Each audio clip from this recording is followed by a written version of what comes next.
Hello guys and gals, me Mudahar, and I don't know why I'm smiling today, because to be honest with you, today is not exactly the greatest thing to exactly be discussing.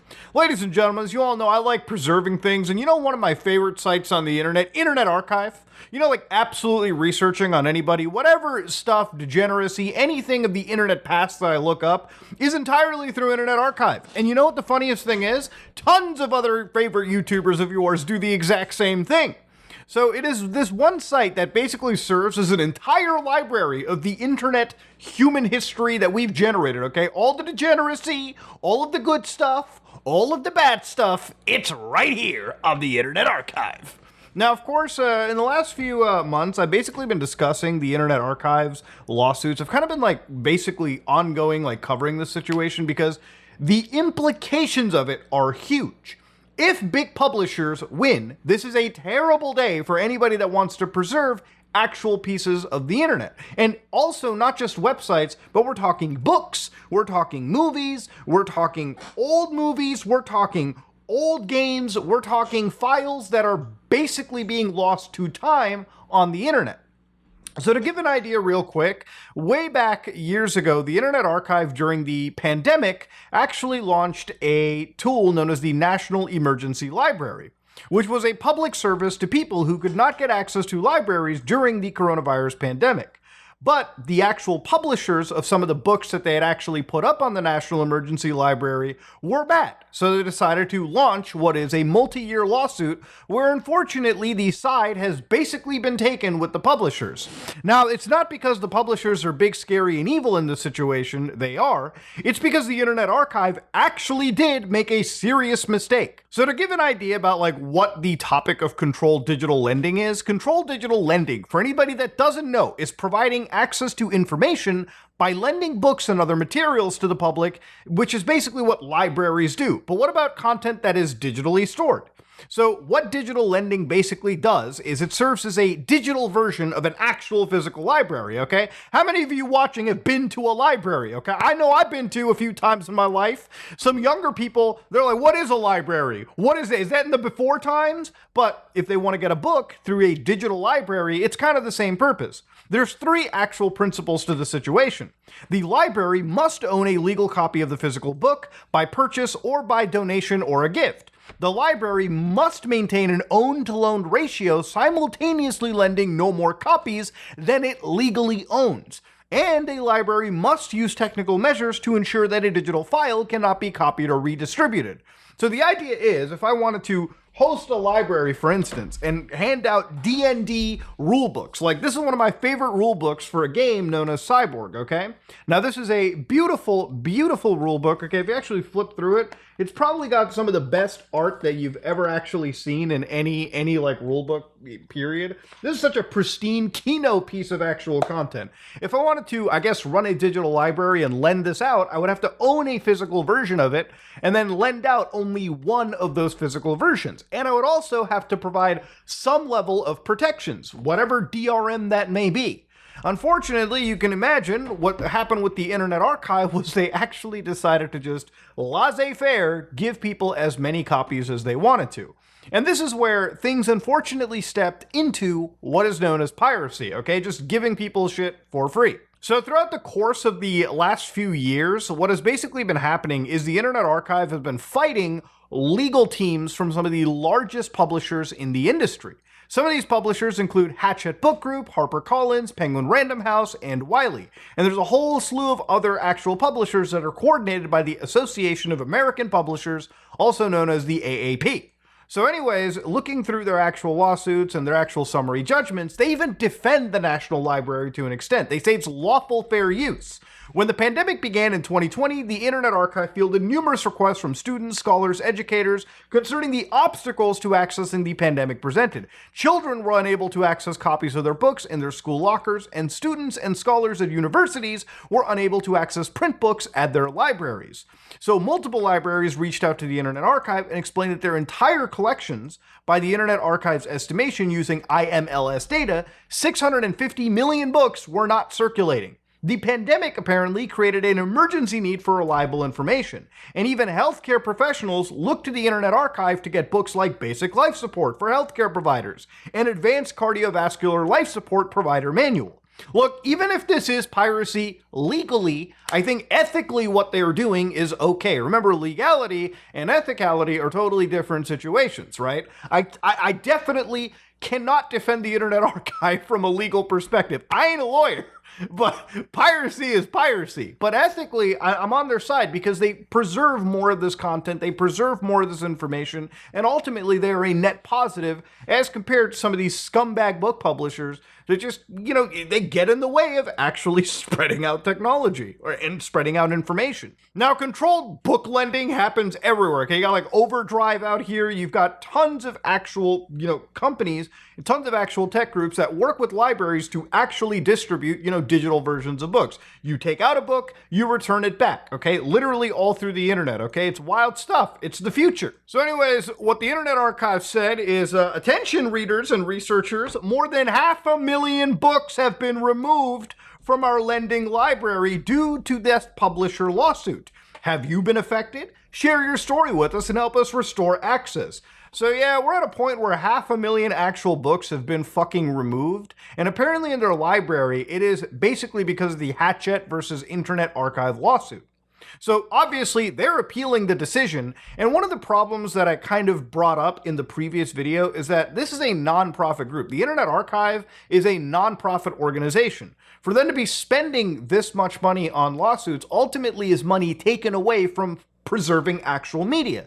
Now, I get actually trying to win this fight, but unfortunately the way legal stuff works is if they lose this fight, okay, a great amount of precedent can be set through case law that actually protects a lot of these like publishers and actually ruins preservation going forward, which is a fear that I think a lot of people genuinely have. Look, I want these guys to win. But unfortunately, it seems like settling and trying to like own up to the L might be a little better, but that's just my opinion. Now, obviously the Internet Archive is kind of dangerous when it comes to actually like, storing content. For instance, literally right on the archive right now, you could get access to things like the Halo 2 full game ISO file for a specific emulator known as Zemu.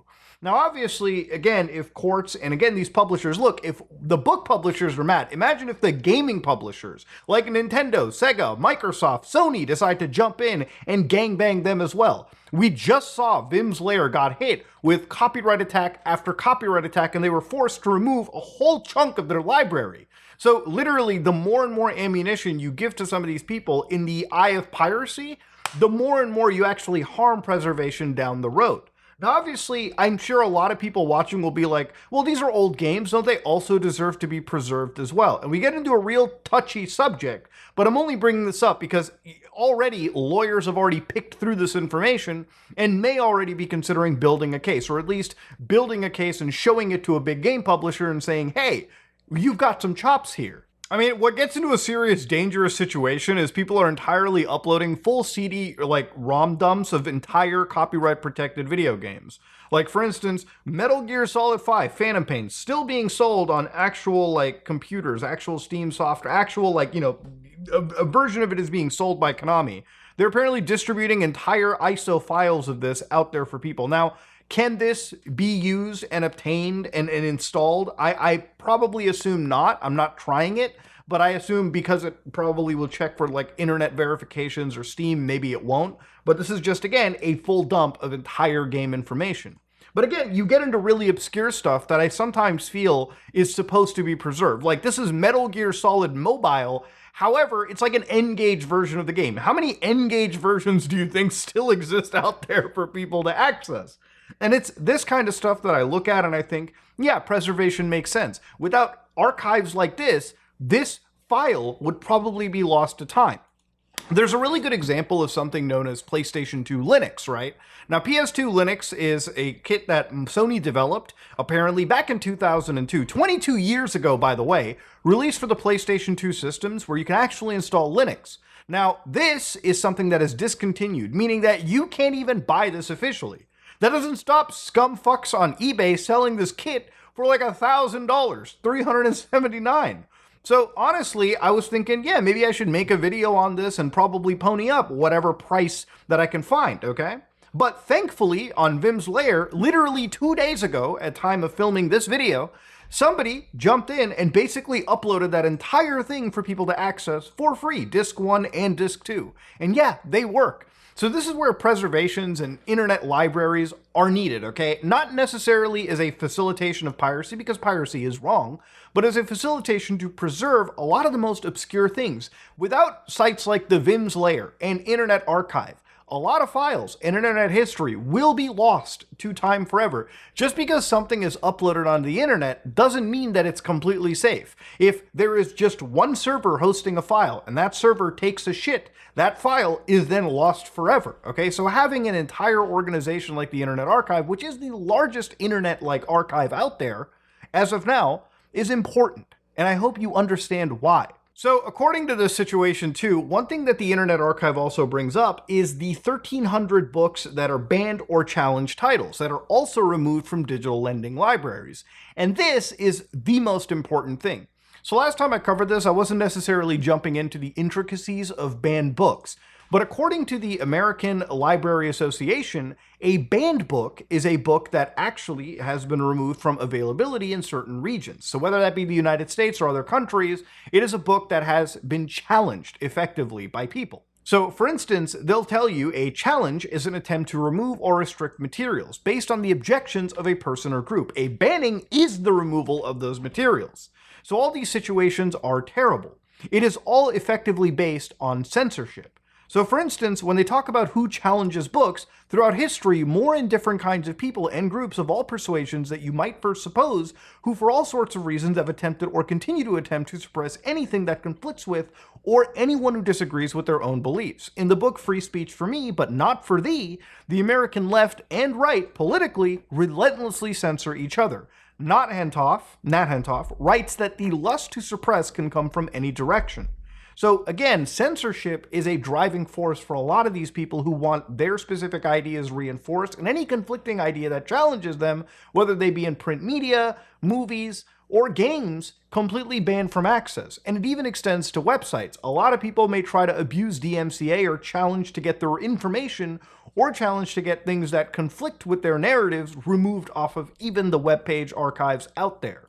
So these are things that we do have to fight against. And there's a whole bunch of books that are being banned, or have been banned, or are challenged. Books like 1984 and Animal Farm that are unfortunately banned, even if it's in translation or from publication in countries such as Vietnam. But even The Hunger Games, I found, was banned in certain parts of the United States, which I didn't even think was possible because of things like the First Amendment, right? So here, according to the ALA, they said that these books were banned or challenged due to insensitivity, offensive language, violence, anti-family, anti-ethic, and occult satanic views.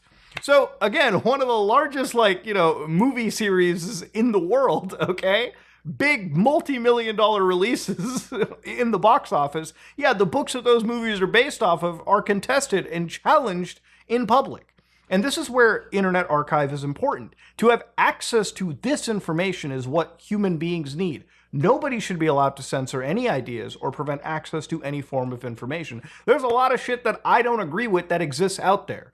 And I think it's a right for it to exist out there. It should be challenged in a debate. It should be challenged in a setting if you don't understand or believe in any of its actual ideals.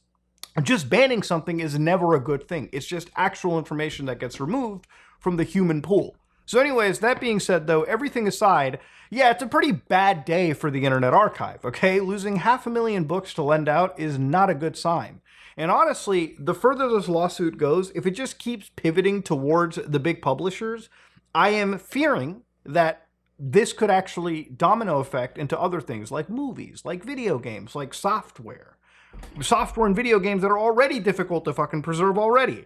So yeah, ladies and gentlemen, let me know what you think. If you like what you saw, please like, comment, and subscribe. Dislike it if you dislike it. I am out.